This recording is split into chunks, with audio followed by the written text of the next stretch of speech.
Oke, assalamualaikum warahmatullahi wabarakatuh. Jadi di video kali ini saya akan unboxing sebuah HP yaitu Poco M5s. Nah, untuk Poco M5s sendiri sudah dirilis sekitar tahun 2022 ya. Jadi umurnya udah sekitar 2 tahunan. Nah, pada saat dirilis HP ini harganya sekitar 2 sampai 2,5 jutaan ya kalau nggak salah. Dan sekarang udah turun alias terjun bebas ke angka 1 jutaan ya, lebih tepatnya 1,2 juta. Nah, kalian bisa dapat harga lebih murah 1,1 juta ya kalau dapat voucher, atau kalau kalian beli paling mahal pun itu harganya di sekitaran 1,3 juta aja ya. Nah, dan untuk unit yang saya beli ini masih segel box alias BNIB alias masih brand new in box ya, bukan barang repack ataupun refurbish ya. Ini benar-benar barang resmi. Ya, memang ada beberapa seller yang menjual barangnya tuh udah di repack ya. Katanya sih untuk diaktifkan garansinya dulu. Dan untuk barangnya juga kebetulan sama-sama normal ya, alias original bukan refurbish. Karena itu repack hanya dibuka saja dan diaktifkan ya, bukan berarti barangnya juga tidak resmi. Karena kemarin saya beli 3 unit ya, kebetulan yang satu itu di repack ya karena beda toko. Nah, sekarang kita langsung lihat aja apa yang ada di dalam boxnya ya. Di sini untuk tampilannya seperti ini ya. Di dalam boxnya yang paling atas ada HP-nya ya. Biasanya ada ucapan kalau HP Xiaomi ya. Tapi gak tahu nih kalau Poco ini dapat kartu ucapan atau enggak ya. Nah, sekarang kita simpan dulu untuk HP-nya. Di sini kita lihat ada sebuah box warna kuning lagi. Kayaknya sih di sini di dalamnya ada casing dan buku-buku yang terlupakan ya. Kita buka saja. Nah, di sini ada SIM tray ya. Kita dapat SIM tray juga. Kemudian ya di sini ada beberapa kartu-kartu yang sering tidak terbaca ya, seperti kartu garansi dan buku manual ya. Nah, di sini ada stiker Poco ya. Kita dapat juga stiker Poco yang seperti ini. Kemudian di sini ada kartu ucapan dari Bung Andi ya. Nah, bukan dari Alpinsa ya, karena ini bukan Xiaomi. Dan juga Alpinsa sudah pindah ya ke India kalau nggak salah. Nah, di sini ada dapat soft case warna bening seperti ini, lumayan lah ya. Nah, untuk chargernya di sini kita lihat hanya dapat kabelnya aja ya. Jadi untuk si Poco M5s ini memang dia tidak dapat charger dari sananya. Nah, tetapi untuk HP-nya sendiri dia udah support sampai di 33 watt ya. Berarti dia sudah support Mi Turbo Charging. Oke, nggak apa-apa. Kebetulan di sini saya ada charger bekas Redmi Note 11 ya. Jadi kita coba nanti apakah chargernya ngangkat fitur turbo chargingnya di Poco M5s ya. Oke, di sini ada beberapa selling point dari HP-nya ya, yaitu layarnya udah AMOLED, kemudian untuk prosesornya dia pakai MediaTek Helio G95 dan untuk baterainya itu 5000 mAh ya. Untuk kameranya sendiri di sini ada 64 megapiksel. Kayaknya sih speknya udah lumayan ya di harganya. Udah dapet layar AMOLED, kemudian layarnya juga udah Full HD. Prosesornya juga udah cukup kencang ya di harganya. Dan saya pikir untuk HP ini untuk harga 1 jutaan masih paling worth it lah kalau dibandingkan HP-HP seperti itel ataupun yang lainnya. Nah, di sini ada stiker emailnya ya seperti biasa. Kalau HP Xiaomi ataupun HP apapun juga biasanya di sini ada stiker emailnya yang kayaknya nggak bakal saya lepas ya. Karena mungkin akan saya jual lagi biar harganya tidak turun-turun banget ya. Nah, untuk desainnya sendiri di sini sekilas memang plek-ketiplek ya dengan Redmi Note 10s. Karena untuk si Poco M5s ini sendiri ya adalah rebranding dari Redmi Note 10s. Untuk tombol-tombol dan lainnya juga sama ya. Di sini di atasnya ada ear blaster, mikrofon dan juga ada satu buah speaker. Nah, selanjutnya di bagian sini ya di kiri ada untuk SIM tray ya. Nanti kita lihat untuk SIM tray-nya apakah hybrid ataupun triple slot ya. Di bagian bawahnya di sini ada speaker, lubang USB Type-C, jack audio dan juga mikrofon lagi ya. Nah, jadi untuk mikrofonnya sudah dual mikrofon dan juga untuk HP ini sudah dual speaker ya. Jadi cukup oke lah seharusnya untuk ngedengerin musik ataupun untuk nonton-nonton video yang ataupun film ya. Oke, sekarang kita lihat untuk SIM tray-nya di sini. Dan di sini lumayan keras juga ya, agak keset gitu, mungkin masih baru ya. Nah, jadi dia udah triple slot ya, jadi bisa menampung dual SIM sekaligus satu micro SD secara bersamaan ya. Dan ini sangat-sangat oke ya untuk di harganya, mengingat memorinya juga hanya 64 GB ya. Jadi di sini kalian bisa menambahin dengan memori eksternal ya. Ya, kalau saya baca sih bisa sampai 1 TB. Nah, sekarang di sini saya akan coba untuk hidupkan dulu untuk HP-nya ya. Tetapi di sini tidak hidup ya. Saya nggak tahu kenapa, entah mungkin baterainya habis ya karena ini emang stok lama. Nah, di sini saya akan coba untuk cas dulu ya beberapa saat ya, dan nanti saya akan balik lagi setelah HP-nya bisa nyala. Oke. Oke, jadi sekarang untuk HP-nya sudah hidup ya, dan di sini saya sudah install beberapa aplikasi juga. Nah, untuk desainnya ini kurang lebih seperti ini ya, untuk bezel kiri kanan dan atasnya lumayan simetris, tetapi untuk di bagian bawahnya ini memang terlihat agak tebal ya. Dan untuk warnanya sendiri saya lumayan suka ya, karena dia udah pakai panel AMOLED. Jadi untuk warnanya itu sudah sangat tajam ya. Dan menurut saya untuk layarnya cukup bisa dibilang layar terbaik untuk di kelas 1 jutaan kecil ya. Karena untuk kompetitornya sendiri rata-rata masih menggunakan layar IPS dan ya masih resolusi SD. Untuk belakangnya sendiri dia pakai polikarbonat, entah kaca ya, saya kurang tahu.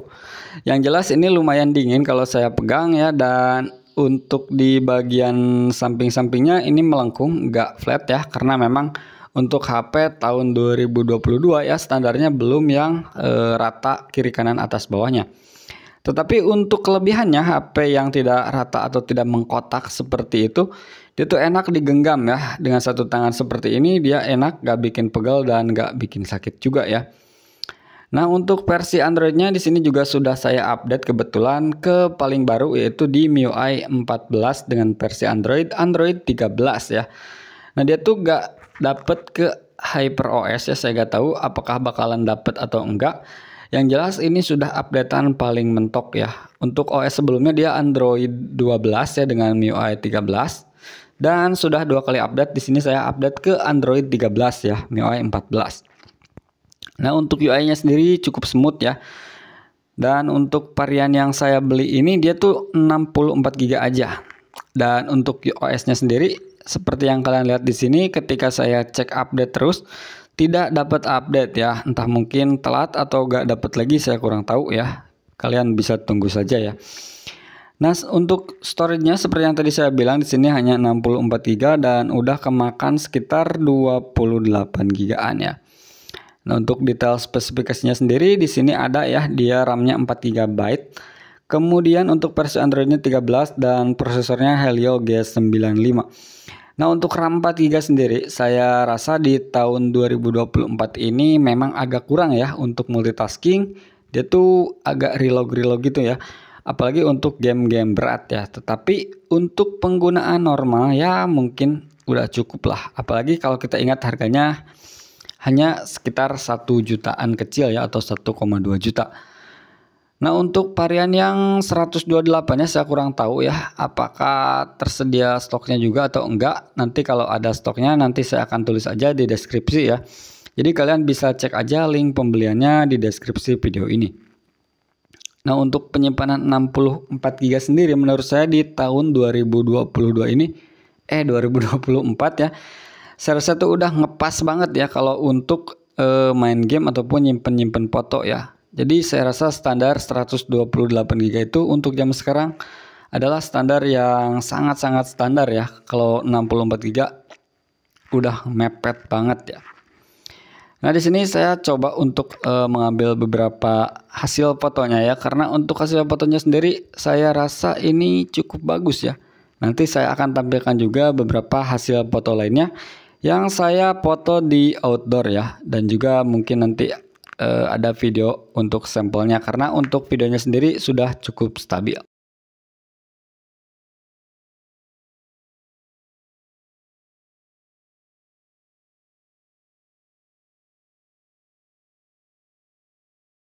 Oh ya, untuk si Poco M5s ini dia bisa merekam di resolusi 4K 30 fps ya maksimalnya. Kemudian bisa juga di 1080p 60 dan 30 fps ya. Oke, selanjutnya di sini saya akan tes Mi Turbo chargingnya ya. Di sini kita pakai kabel bawaannya dan juga pakai kepala charger bekas Redmi Note 11 ya. Oke, di sini kita lihat apakah dia keluar ya. Oke, jadi dia keluar ya. Untuk Mi Turbo chargingnya dia support ya, walaupun pakai kepala charger Redmi Note 11. Ya harusnya sih untuk kepala charger sama aja ya, asalkan dari merek Xiaomi juga ya.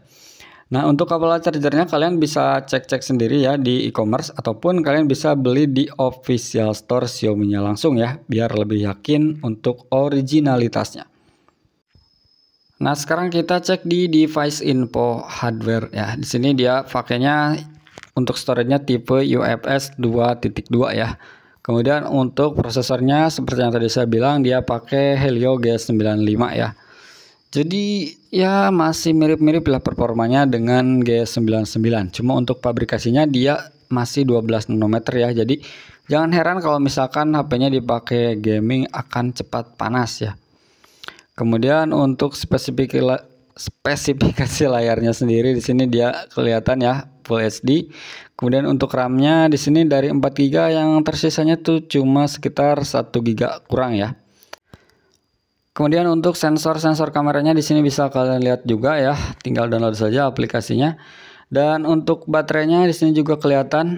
Nah, di sini yang paling penting dia tuh udah ada gyro-nya ya. Jadi gyro-nya ini bukan gyro software, tapi gyro-nya tuh hardware. Jadi buat kalian gamer yang suka pakai gyroscope, apalagi untuk main game-game seperti PUBG, itu cukup lumayan membantu lah kalau kalian player gyro ya. Nah, tetapi untuk RAM-nya sendiri mungkin memang agak mepet ya kalau misalkan dipakai game yang kayak PUBG gitu.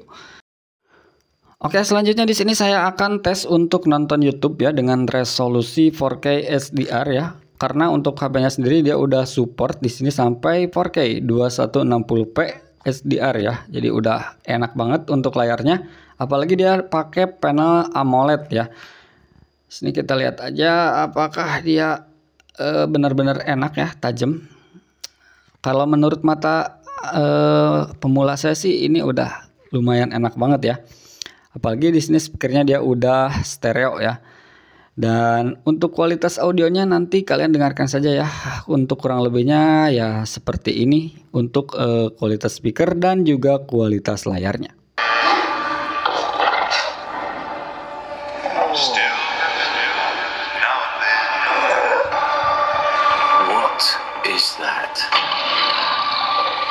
That's not common. What could have done this?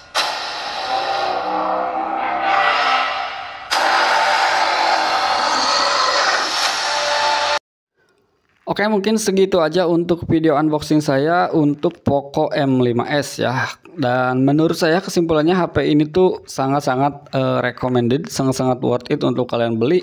Apalagi kalau misalkan kalian bisa dapat harga yang lebih murah ya, di bawah 1,2 juta. Ini paling oke menurut saya. Ya meskipun kalian harus mengorbankan RAM dan storage yang lebih kecil. Ya, tetapi kalau misalkan kalian butuh yang RAM lebih gede, kalian bisa cek untuk harganya, nanti cek aja di deskripsi video ini. Yang jelas harganya masih di bawah 2 jutaan ya untuk yang varian 128 GB-nya. Ya silahkan dipilih-pilih aja kalau misalkan kalian cuma untuk sosmed dan multimedia. Saya rasa yang varian 4x64 itu udah cukup. Harganya juga udah paling murah ya. Paling kalau misalkan butuh lebih tinggal ditambahin micro SD aja. Nah, tetapi kalau butuh RAM lebih gede dan storage lebih gede, kalian pilih varian yang di atasnya yang 6/128, itu lebih masuk akal menurut saya. Oke, jadi sekian aja. Jika kalian suka dengan videonya silahkan like, kalau gak suka silahkan dislike aja. Wassalamualaikum warahmatullahi wabarakatuh.